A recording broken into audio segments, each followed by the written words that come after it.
കഴിഞ്ഞ ഏതാനും ആഴ്ചകളായി കേരളത്തിലെ വിവിധ ഭാഗങ്ങളിലുള്ള ഇന്റർനെറ്റ് ഉപഭോക്താക്കൾക്ക് ലണ്ടനിൽ നിന്നും ബ്രിട്ടീഷ് ഹൈക്കമ്മീഷന്റെ പേരിൽ ലഭിക്കുന്ന ഇമെയിൽ സന്ദേശമാണിത്. ബ്രിട്ടീഷ് ഗവൺമെന്റിന്റെ ദേശീയ ലോട്ടറി ഇന്റർനെറ്റ് ഉപഭോക്താക്കളെ കേന്ദ്രീകരിച്ച് നടത്തുന്ന ഓൺലൈൻ ഭാഗ്യപരീക്ഷണത്തിൽ ആദ്യ സമ്മാനം താങ്കൾക്ക് ലഭിച്ച വിവരം അറിയിക്കുന്നുവെന്നും മുംബൈ ബ്രിട്ടീഷ് ഹൈക്കമ്മീഷന്റെ വിലാസം ഇമെയിലിൽ രേഖപ്പെടുത്തിയിട്ടുണ്ടെന്നും പ്രസ്തുത ഇമെയിൽ അഡ്രസ്സിൽ ബന്ധപ്പെട്ട് പണവും സർട്ടിഫിക്കറ്റും ഉടൻ കൈപ്പറ്റണമെന്നും സന്ദേശം നിർദ്ദേശിക്കുന്നു. ഇത് പ്രകാരം മുംബൈ വിലാസത്തിൽ ബന്ധപ്പെടുന്നവരോട് ഏകദേശം 1.5 കോടിയോളം രൂപ താങ്കൾക്ക് ലഭിച്ചിട്ടുണ്ടെന്നും ബ്രിട്ടൻ പൌരത്വമില്ലാത്തതിനാൽ പാഴ്സൽ ഡെലിവറി ചാർജുകളായി 29,630 രൂപ മൊയ്തീൻ ഖാസി എന്നയാളുടെ പേരിലുള്ള ബാങ്ക് ഓഫ് ബറോഡ അക്കൌണ്ടിൽ നിക്ഷേപിക്കണമെന്നും ബ്രിട്ടീഷ് ഡെപ്യൂട്ടി ഹൈക്കമ്മീഷണർ എന്നവകാശപ്പെടുന്ന ചാൾസ് ഡൌസൺ ആവശ്യപ്പെടുന്നു.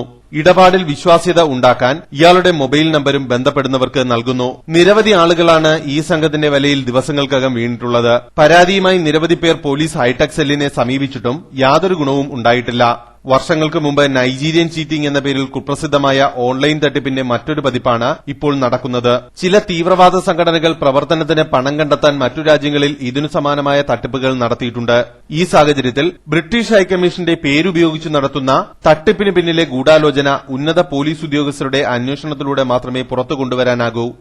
ആർ രാധാകൃഷ്ണൻ, ജയ് ഹിന്ദ് ന്യൂസ്, മലപ്പുറം.